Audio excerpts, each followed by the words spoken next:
The day I died, my boyfriend brought his first love back home. They made out on the couch I bought, ate the celery dumplings I personally made, and played with the game console I gifted him. One day, his first love asked curiously, "Where's Anna?" My boyfriend answered calmly, "She got into a fight with me a few days ago and took a business trip." Oh, he still doesn't know I'm dead. On Willie's birthday, I died in a car accident on my way back to see him. My soul drifted above, hoping to see him one last time. And there he was, bringing his first love, Debbie, back to our home. Under the dim lights, Debbie's pale face was flushed, looking quite drunk, her body leaning bonelessly against Willie. "Willie, Willie." He held her steadily, brushing her disheveled hair aside and responding to her gently each time. This normally distant Willie was only ever this tender with her. Seeing this, even though I'd prepared myself, my heart still ached. Ever since I learned that Debbie had gotten divorced, Willie had become distant, coming home less and showing less warmth toward me. I found out that Debbie's ex-husband's company had gone bankrupt and that he had run off with the money. After the divorce, Debbie discovered she was pregnant, and debt collectors were hounding her so often that she almost miscarried multiple times. During these days, Willie was constantly at the hospital with her. I'd argued with Willie because he wanted to bring Debbie home to take care of her. Debbie's parents helped me out back then, I can't just ignore her. My eyes turned red. Is that the only reason? Willie was silent for a moment, then suddenly stubbed out his cigarette. "I told you I'd marry you." "Anna, what are you so worried about?" What was I worried about? Willie knew the answer in his heart, but he pretended not to. That night, I lost control and brought up breaking up for the first time. Willie's face darkened further. Without a word, he dragged me into the bathroom, turned on the shower. "Do you even know what you're saying?" I hugged myself, trembling, as his towering shadow loomed over me. He ripped off his shirt buttons, and almost punishingly, bit my lips. "Anna, don't ever mention breaking up." Cold water poured over me, his hot breath searing down my neck, his face blurred in front of me. "Debbie will only stay here for a short while. Once the police find her ex, I'll send her away." He whispered in my ear, "There's nothing left between us." As I struggled, gasping, I shut my eyes and threatened. "The only way I'd agree is if I were dead." Then, I actually died. And Willie really did bring Debbie back. I watched as Willie laid the drunken Debbie on the couch, wiping her face with a warm towel. "You're pregnant. You shouldn't drink so much." His voice was low but gentle, much like how he used to scold her for not paying attention in class. I couldn't tell if Debbie heard him. She murmured about having a headache. Willie chuckled softly and propped her up, pressing his fingers on her forehead and then massaging down to her temples, soothingly. It was such a tender scene that my heart stopped for a moment, then began to beat painfully again. For a moment, I was lost in a daze. Back when we'd just graduated college, Willie's grandmother had passed, and Debbie's parents had pressured her into marrying someone else because of Willie's family background.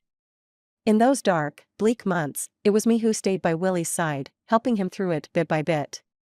6 months later, he accepted my confession. When he decided to start his own business, he often drank while socializing. I was the one wiping his face, making him hangover soup, and taking care of him through the nights. The next morning, with dark circles under my eyes, I'd be exhausted. Willie would look at me silently for a long time, then sigh and let me rest on his lap while he massaged me. Surprised and comforted by his touch, I had coyly said, "Willie, you can't give anyone else a massage, okay?" I regretted it immediately. Just as I was about to take it back, he chuckled softly above me, "Okay." He'd said okay. But then again, Debbie isn't just anyone. I was just a temporary exception in Willie's life, while she was always his true favorite. Suddenly, I felt I should leave. I couldn't even stand watching Willie massage her. What if they rekindled things, hugged, or kissed? Or even. The thought stabbed through my chest, a prickling pain crawling up my back like ants, and I ran for the door. But as soon as I touched it, a tearing pain struck me, worse than the crash that shattered my body. Before I could scream, I was yanked back. After several tries, pale and drenched in cold sweat, I finally realized. I couldn't leave this room. Or more accurately, I couldn't leave Willie. I lost all strength. Blankly, I continued to watch the two of them. Willie had finished the massage and was about to leave, but a hand hooked around his neck. Debbie's eyes opened. Their gazes locked. "Willie, do you still love me?" Debbie asked directly. Willie looked into her eyes. "I hate you."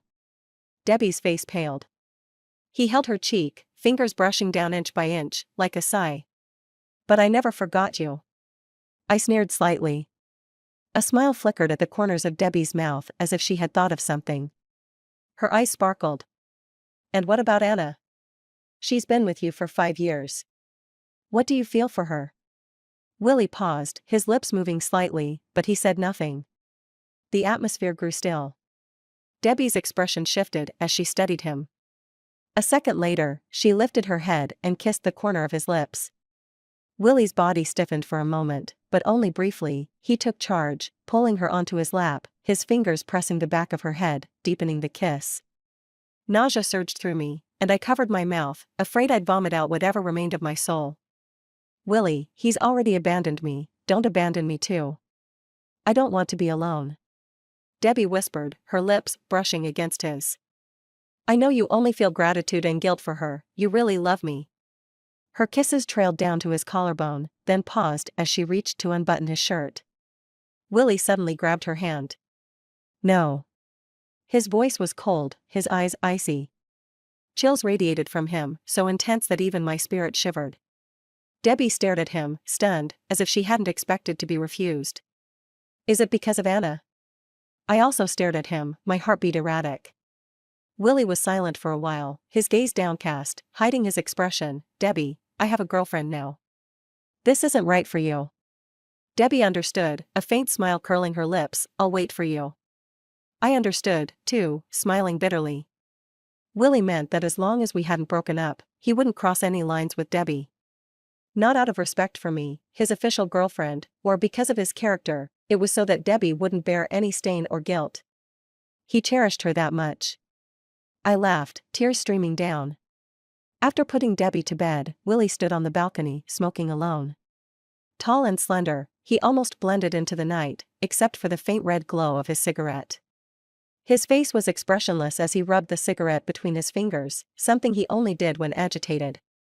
I was forced to hover less than 2 meters away, watching him coldly. He'd just shared his feelings with the woman he loved. I didn't know what he could still be upset about. Oh, we hadn't broken up yet. Maybe it was frustration from earlier. Suddenly, his phone buzzed. Willie almost immediately unlocked it, his dark, intense eyes fixated on the screen. A second later, a hint of disappointment flashed in his gaze. Curious, I drifted behind him, blatantly peeking at his phone. What I saw stunned me. Willie had opened our chat. Ever since our big fight, we hadn't spoken. The last message was from me. "Your birthday's in 7 days. What gift do you want?" Maybe he was too busy with work that day, or perhaps he was at the hospital with Debbie. He never replied. Now, Willie's finger was unconsciously scrolling up and down, refreshing, as if expecting a message to pop up. I didn't know how to feel. Lost in thought, I suddenly noticed Willie sending a new message. "Willie, it's 11:30. In that instant, I understood his reminder. It was 11:30 at night, and his birthday was almost over. For the past 5 years, I'd never missed his birthday. Each time, I'd made him dumplings from scratch. But this year, I hadn't even wished him happy birthday. And now, I never would. Because I was already dead. Willie stood on the balcony for a full half-hour. When he came back into the living room, he looked even more haggard, carrying a chill with him. He stared at his phone screen one last time, before tossing it onto the sofa with frustration. Taking long strides, he went to the fridge and pulled out a bag of celery dumplings I'd made last time and left frozen. Expressionless, he defrosted and cooked the dumplings, then sat at the table, silently eating them one by one. Grayish steam rose, casting his face in a colder, more distant light. Watching him eat quietly, a thought suddenly crossed my mind. Willie might have cared about me, after all. I was both surprised and, somehow, it made sense. Technically speaking, today wasn't Willie's actual birthday. His real birthday had been a week ago. But 5 years ago, on that day, his grandmother passed away, and Debbie left him. Willie had stopped celebrating his birthday since then. It was my idea to move his birthday to a week later. I'd been the one, every year, bursting with enthusiasm to celebrate it for him. As an orphan, my birthday had been my happiest day of the year in the orphanage. I just wanted to bring him a little happiness too. The first time I threw him a birthday, I secretly spent months learning his favorite game, planning to stay up all night playing it with him. But by 2 a.m., I'd fallen asleep with my head on his lap. When I opened my eyes, Willie was looking down at me, arms crossed, his sharp brows softened with a faint smile. Stay up all night, huh? The second time, I made a whole spread of food and cut my fingers several times, only to realize the only edible dishes were the long life noodles and the celery dumplings. Willie still ate everything. And for someone usually so quiet, he even praised the dumplings a few times. I, of course, proudly puffed out my chest. Since your heart's not in the best shape, celery helps lower blood pressure and heart rate. I put a lot of thought into learning how to make these perfectly. Willie looked at me for a long time. Anna, why are you so good to me? I laughed. Because I like you. I really, really like you. Before I could say more, Willie lifted my chin and kissed me. Willie had a habit of hiding his emotions, but that was the first time I felt his passion so openly. We ended up in bed that night. Both of us were clumsy, exploring each other slowly. But over time, he got a lot better, holding my waist tightly, his deep, dark eyes reflecting my tear-stained face. In the quiet hours until dawn, he was silent and relentless. Persistence does pay off, though. By the third and fourth birthdays, Willie accepted my celebrations without protest. Thinking back, these 5 years of love and time together must have left some trace in his heart. The sudden clang of a spoon snapped me out of my thoughts. Willie seemed distracted too, not even noticing the spoon falling to the ground. I instinctively bent to pick it up, but my intangible hand passed right through it, making me pause. Then, another hand picked up the spoon. What are you eating? Debbie's gentle voice echoed in the room. I looked down at my increasingly transparent hands, which could hardly hold their shape anymore, then glanced at Debbie's slender, pale hands. Suddenly, I felt a pang of inferiority. Back when I was alive, my hands had been beautiful too. Now I could make an entire meal, finish games effortlessly, but now I couldn't even touch anything. What's in the dumplings? Smells a bit odd, Debbie asked, taking another spoon and stirring Willie's bowl. Willie frowned slightly, but still answered, celery. Debbie nodded, barely interested, and looked up at Willie. Why did Anna say today's your birthday? Willie froze for a moment. Debbie smiled nonchalantly. I saw your chat on the couch just now. She added, didn't expect you still use the same passcode, 0802, the day we first met. Willie kept his head down, his expression unreadable. I felt a slight ache in my chest. Back then, I'd tried so hard to get Willie to change his lock screen to our anniversary date, but he never would. Turns out, it was because of her. Hurry up and answer my question. Why did Anna say today's your birthday? I glared coldly at Debbie. Willie had promised me this was a secret just between us, something he'd never tell anyone. 5 years ago, a lot of bad things happened on that day. She suggested we move my birthday a week later and tried every way she could to celebrate it for me. That familiar voice was as low and cool as ever. Suddenly, I wanted to laugh at myself. Debbie paused briefly. She really was good to you. This dumpling, she made it for your birthday too? Yeah. So, you told me to go to bed early, just so you could eat this? To honor your promise to her? Willie didn't answer. Silence fell over the room. Debbie suddenly scooped up a dumpling. I want to try it. No. I screamed, my voice tearing from my throat. No one could hear. I reached out to snatch her spoon, but I couldn't touch it.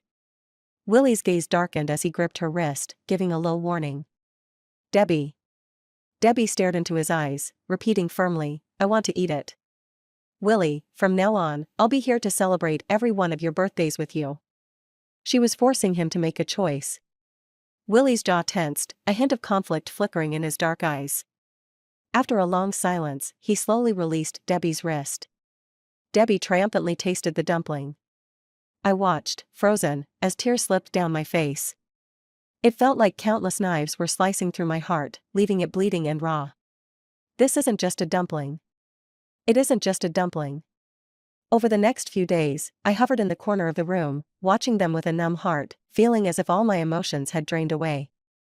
But maybe it was just my imagination. Willie seemed colder towards Debbie after that day. Aside from gaming together, he showed no affection and even avoided her touch.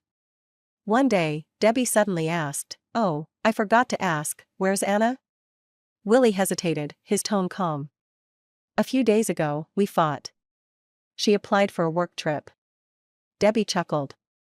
"After so long without contact, maybe she's ready to break up." Willie's eyes darkened, his voice unwavering. "That's impossible." As he spoke, he instinctively pulled out his phone, looking at our chat. His usually composed face showed rare unease and restlessness. Oh, he still didn't know I was dead. Suddenly, I wondered what his reaction would be when he found out. The next day, Willie received the ring I'd sent him. The engagement ring he gave me. A month ago, Willie and I went out to dinner. Halfway through the meal, he suddenly stood up from across the table, pulled out a ring without warning, and got down on one knee. He wore a sharp suit, looking elegant and handsome, as if he'd dressed up just for this. But his knuckles were pale from tension. People around us started cheering, and he looked at me with an intense gaze, a faint smile on his lips. "Anna, will you marry me?" I cried until my eyes were red, extending my hand with a trembling smile as he slid the ring onto my finger.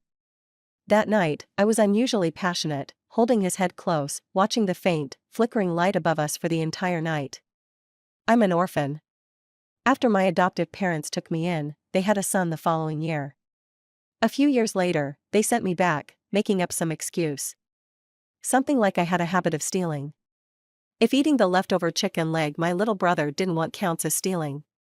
Maybe that's why, when the class funds went missing one day, someone suspected me. But Willie stood up for me. That was the moment he took up a permanent place in my heart. Eventually, another family took me in. They weren't wealthy, but they treated me kindly. Even so, I was cautious, tried to keep a low profile, and only took half a bowl at meals, even though I was still growing. Just when I'd finally started to open up, they were killed in a car accident on their way to a parent-teacher conference for me. I ended up back in the orphanage. After that, no one else wanted to adopt me. My name is Anna, but I've never truly been at ease. I desperately wanted to have a real family. Now, Willie proposed to me. I thought I'd finally have a family. But Debbie came back. She was going through a hard time, and the first person she thought of wasn't her own family, but Willie. And my boyfriend, my fiancé, did his duty by helping her, even insisting on bringing her home to take care of her. After a rough argument, I requested a business trip and went to Hangzhou. After a week of thinking, I mailed the engagement ring back to him. I was breaking up with him. So, today, Willie received the ring. The moment he saw it, his face darkened, his eyes like frozen ice. He kept texting and calling me, demanding an explanation. One cigarette after another, his features grew colder, tension furrowing his brow. But on my end, his calls kept going to voicemail. Finally, when he'd smoked the last cigarette from the pack, he lowered his gaze, his voice soft. "Anna, are you really leaving me?" "Yes." I'd already left him, completely and utterly left him. "Now you can finally be with Debbie as you've always wanted." I whispered, even though he couldn't hear me. Then something struck me. I thought I was decisive. Once I sent him that ring, I'd made up my mind to end things. But then why did I come back for his birthday? I racked my brain, sensing there was something important I'd forgotten. I noticed Willie seemed distracted more and more often. At night, while working in his study, Debbie brought him coffee. Without looking up, he murmured, "Anna, it's late. You should get some rest." Debbie stared at him, stunned. Willie froze too, muttering a low, "Sorry," as he rubbed his brow, as if trying to hide something. Then, he just stared at the same page of his proposal, not turning it, completely oblivious to Debbie's darkening expression beside him. The next day, Debbie went to tidy up Willie's bedroom. Whether by chance or with purpose, she quietly gathered up my belongings and even accidentally dismantled the Lego set Willie and I had built together. When Willie saw, he rarely showed her such a harsh expression. "Don't touch these." He pulled away from her and meticulously started piecing the scattered blocks back together, one by one. Debbie stood beside him in silence, watching him the entire time. Whenever he was with Debbie, Willie seemed distant. He'd zone out at the sight of the sunflowers I planted on the balcony, my clothes in his closet, or the little goldfish I left in the tank. Even when Debbie was talking, if she happened to say the syllable "and," he'd stop in his tracks. I drifted above, quietly watching Debbie's increasingly pale expression. It wasn't just Debbie, I was realizing it too. Willie seemed to be slowly recognizing his own feelings. I squinted at the man on the couch whom I'd loved my whole life. He looked a little drunk, his brows knitted, a faint blush coloring his sharp features. He was on the phone with his friend, Wright. "Do you want Anna or Debbie?" Wright asked. He hesitated. "Anna already broke up with me." "So, Debbie?" Willie frowned instinctively. On the other end, it was as if Wright had figured it out. "Willie, the heart is small. You can only give love to one person. Go find Anna." Willie stayed silent, lowering his head, his fingers slowly tracing the engagement ring. After a long pause. "Okay." I silently watched him. If this were before, I might have felt happy seeing this scene. But now, I'm dead. I'm dead. An unbearable frustration gnawed at me, burrowing deeper and deeper, until I could hardly breathe, as if my chest were filled with writhing ants. Wright suggested he send Debbie back to her parents, and Willie agreed, even buying a ticket to the city where I'd gone for my business trip. That day, he seemed ready to discuss things with Debbie, but when he got home, she appeared with a bowl of soup. Debbie, who never usually lifted a finger in the kitchen, had prepared a full meal, even handmade celery dumplings. That day, I was wrong. I forced you to choose. I was just scared of losing you. I didn't even want to get married then, but my mom used suicide to pressure me. In the 5 years I was married, there wasn't a day I didn't think of you. She wore my apron, looking at Willie with such a fragile expression. Tears streamed down her face, her eyes rimmed red, as if dusted with rouge. "I know you have feelings for her now, but I can wait. Don't make me go." She clung to his waist, burying her face in his chest, clinging to his shirt like she was holding on for dear life. "At least stay with me a little longer. When she comes back, I'll leave. Okay?" Willie said nothing. But he didn't push her away either. He sighed softly, gently wiping her tears. "Don't cry anymore. It's not good for the baby." In the end, he gave in. A dull pain radiated from my heart, a surge of bitterness coursing through my body. Just how much do you have to love someone to keep being disappointed over and over again? I'd spent 5 years pouring all my love into him, doing everything I could, and finally carved out a small place in his heart. But all she had to do was cry, and he surrendered. Upon learning that Debbie would be staying a while longer, Wright's expression turned complicated. "Aren't you afraid Anna will truly leave if she finds out? Debbie and I are just friends now." Willie stood straight, his face never betraying a hint of emotion. "By the time Anna cools down and returns, Debbie will already be gone. She'll never know." Wright sighed, dropping the subject. I watched all of this, expressionless, almost eager to see how Willie would react once he learned I was already dead. In these few days, Willie kept his word and spent time with Debbie. There was nothing inappropriate between them, and they really did seem like friends. And I kept trying to remember what it was I'd forgotten, the reason I'd come back to celebrate his birthday. I had a feeling that once I recalled this forgotten thing, my soul would finally be freed from Willie, and I'd find true peace.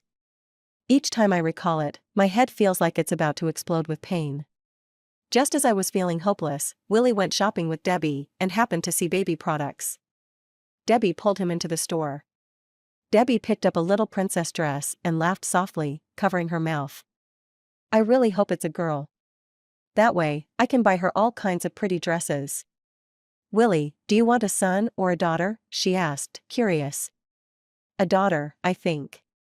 Willie's lips curved slightly as his gaze settled on the baby items. In the sunlight, his dark pupils sparkled gently, a bit softer than usual. "Anna likes daughters." Then he added, "I'd love anything she gives me." I stood there, stunned. The gates of memory suddenly opened, and a crushing headache overwhelmed me. Countless images rushed through my mind like wild, untamed horses. I don't know how long I sat there, motionless, slumped on the ground. crying, then laughing, then crying again. With trembling hands, I placed a hand on my belly. I remembered. The reason I had rushed back to celebrate Willie's birthday, the reason I wanted to give us another chance, was because I was pregnant. After receiving the diagnosis report, I had thought about it all night and decided to have a serious conversation with Willie. The night before his birthday, I rushed over. I had planned to tell him in person, as a birthday surprise.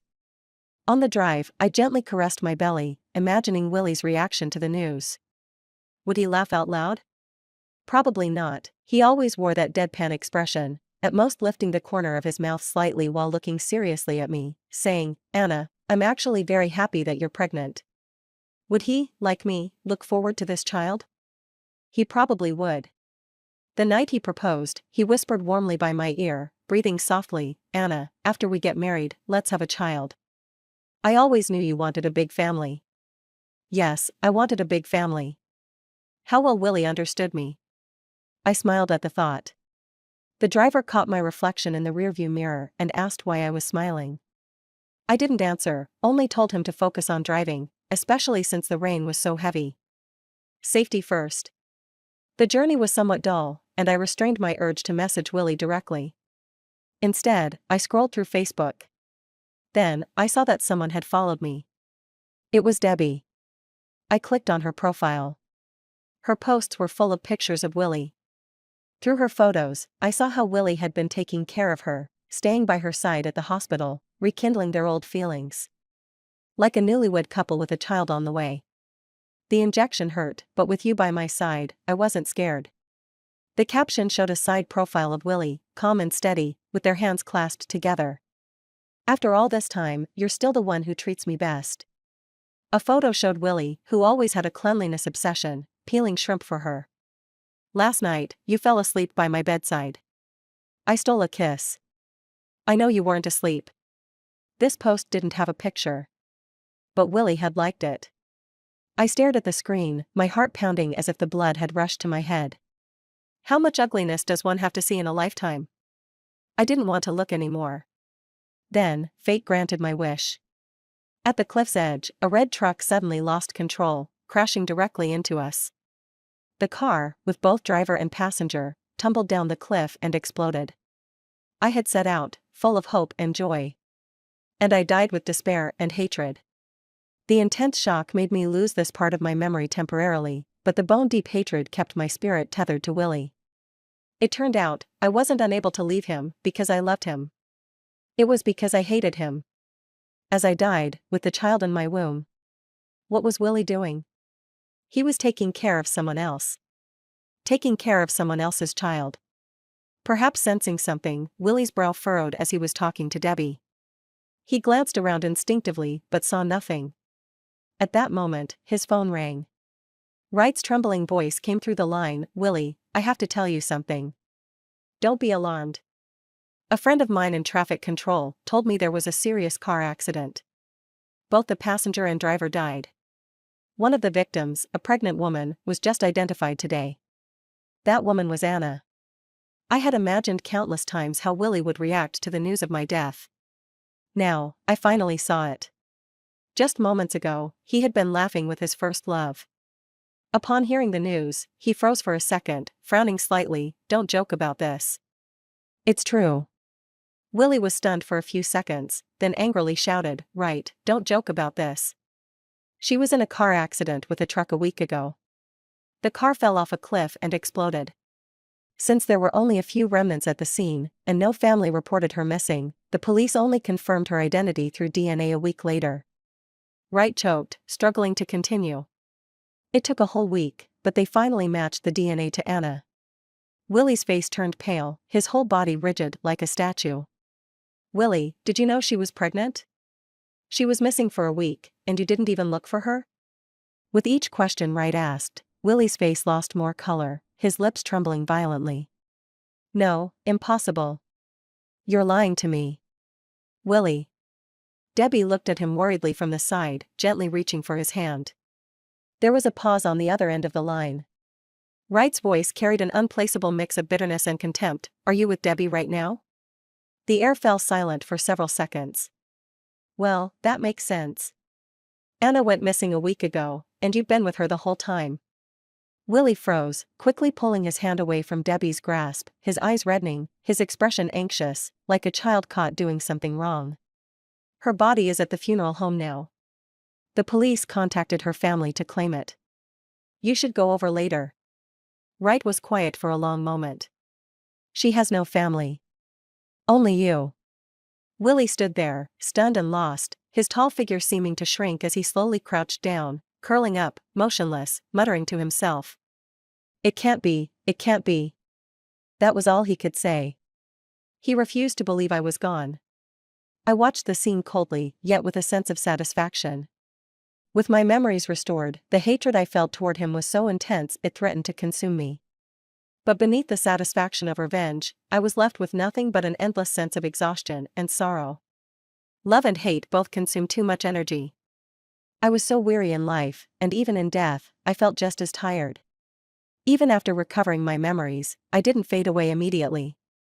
Apart from my soul becoming a bit more transparent, I remained bound to Willie's side, though I was no longer restricted to his immediate surroundings. I followed Willie to the funeral home. This man who always hid his emotions now stood stiffly by the door, not even daring to step closer. Inside, I overheard a staff member say, "Finding as many charred remains as we did was a miracle. The body had to be pieced together." I heard she was pregnant too. Yeah, it seemed like she was desperately trying to shield her child. Willie's face turned ashen, his body swayed slightly. If not for the support of the wall, he might have collapsed. A staff member noticed him. "Are you the family? Come on in." Willie staggered forward, slowly. After the others left, he was alone in the room. His tall frame blocked the overhead light, his back rigid, his fists clenched so tightly his nails dug into his skin, yet he seemed unaware. He looked at my body covered in a white sheet and started speaking to himself. "On the way here, I suddenly remembered something that I never told you."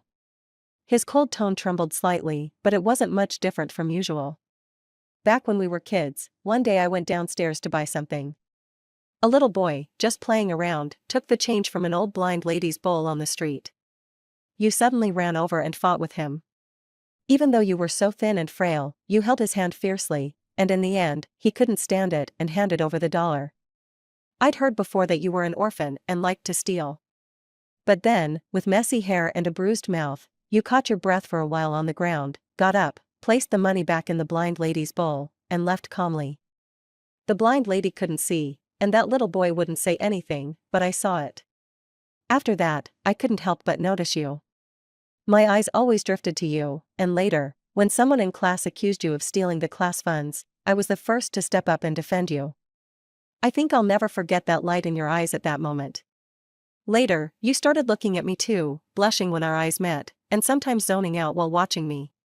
Those years, you stood by my side at the award ceremonies, handed me water during basketball games, gave me flowers with a smile after I won a race, and stayed by my side as we won the math competition together.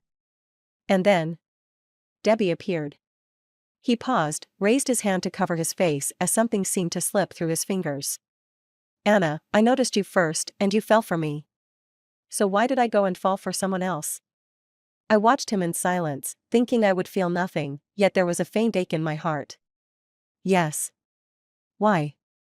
I met him first. How did it come to this? I was never a lively or cheerful person. But around Willie, I always tried to be like a little son, doing my best to be kind to him.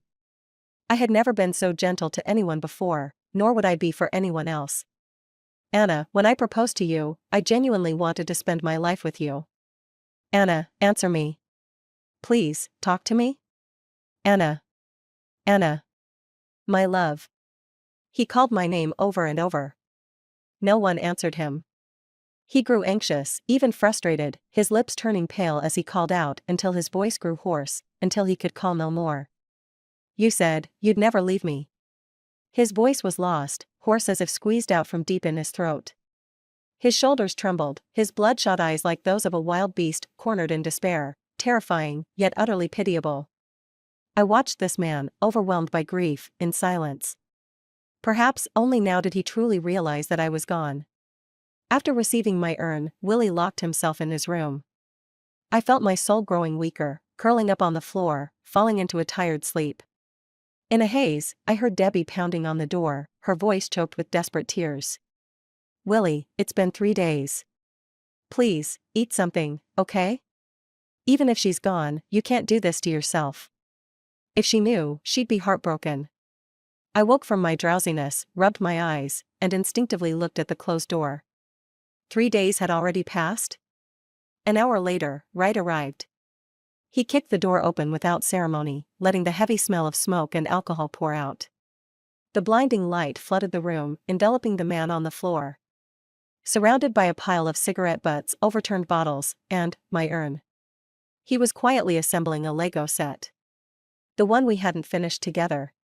It had only been a few days, yet Willie looked noticeably thinner, with dark stubble shadowing his jaw and his eyes sunken. "Willie," Debbie's voice was hoarse.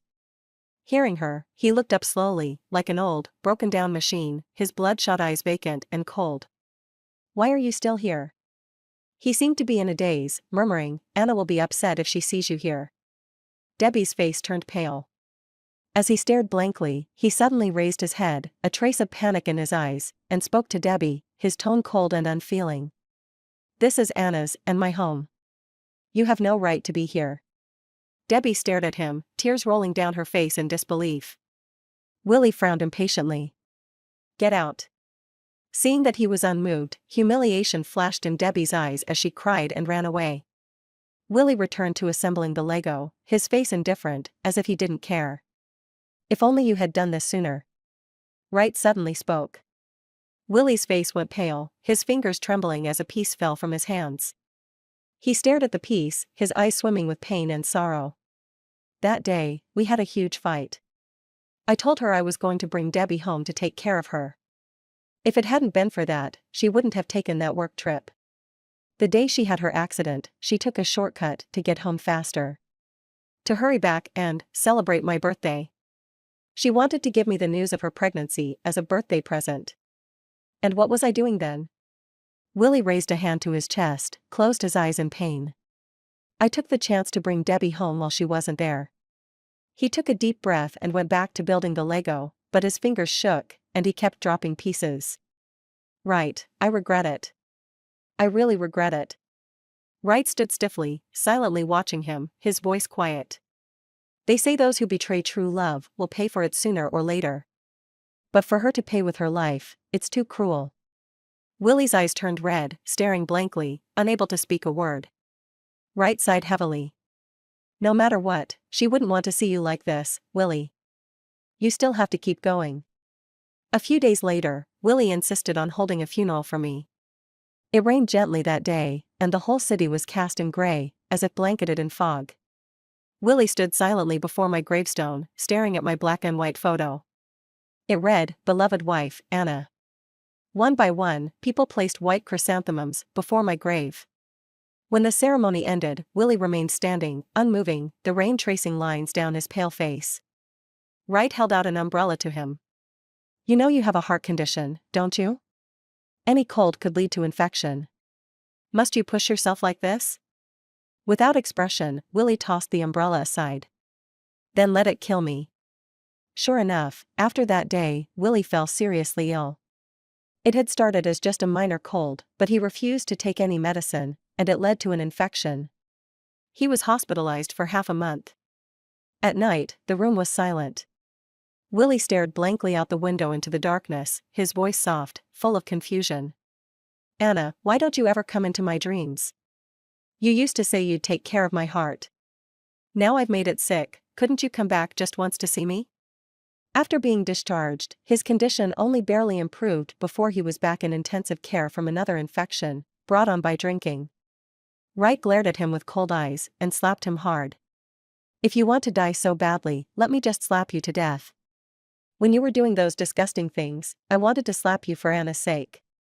She's gone now. Who are you doing this for? Just to feel self-pity? If your grandmother hadn't treated me so well and asked me to keep an eye on you, I wouldn't bother with you. If Anna saw the self-serving behavior, she'd only feel disgusted, got it?" Willie's face turned pale as he stared blankly at him. It was hard to tell if Willie truly listened to Wright's words, but after that day, he no longer acted in a depressed way or neglected his health. He went to work calmly, carrying on with his life in a quiet routine. However, I felt that something about him was different. At night, he would stand on the balcony, smoking a cigarette. The smoke drifted up, shrouding his face in a hazy cloud, yet it only added to the air of loneliness around him, a coldness that couldn't be dispelled. After finishing his cigarette, he would take out that last bag of dumplings from the freezer. There weren't many left, maybe a dozen or so. Each day, he'd cook a few to eat. Before going to bed, he would quietly look at my urn and whisper, "Good night." I found myself no longer needing to watch over Willie all the time, and I was constantly feeling drowsy, as if sleepiness was overtaking me, so I spent my days resting in the room. These days, he seemed to be busy with work and often came back very late. I didn't know what he was preoccupied with until Wright called him. "What's the meaning of transferring all your shares in the company to me?" Wright asked. Willie replied calmly, "I just want to take a break. I heard you donated a large sum to the orphanage. Is it because of her?" Willie responded with a faint then added, "Think of it as my way of seeking redemption." Wright was silent for a moment, then changed the subject. "Debbie's ex-husband showed up again somehow, and they got into an argument. He pushed her, causing a miscarriage. He turned himself into the police, but Debbie's still in a coma at the hospital. I heard her condition is bad, and she might never be able to have kids." Willie remained expressionless, as if the news didn't stir any emotion in him. "I need to sleep now. Good night." A few days later, Willie returned home from work and, as usual, went to the balcony to smoke. When he noticed there were only a few dumplings left in the fridge, he paused and then smiled. It was a relieved, relaxed, and even somewhat joyful smile. I frowned slightly. Instead of immediately eating the dumplings, he went out shopping alone. At the mall, he visited the baby section, carefully asking the sales assistant for advice as he picked out some baby items. Then he went downstairs to the flower shop and bought a large bouquet of roses. The florist smiled widely as she took his payment. "Your girlfriend loved buying flowers from me. By the way, I haven't seen her in ages. Where did she go?" Willie stood quietly for a moment. "She went on a business trip." The florist nodded. "Evening flowers aren't as fresh. You should come by tomorrow." "No need." His voice was gentle yet firm. "Tonight, I'm going on a trip too." The florist blinked, covering her mouth playfully. "I get it, you're missing your girlfriend." "Yes."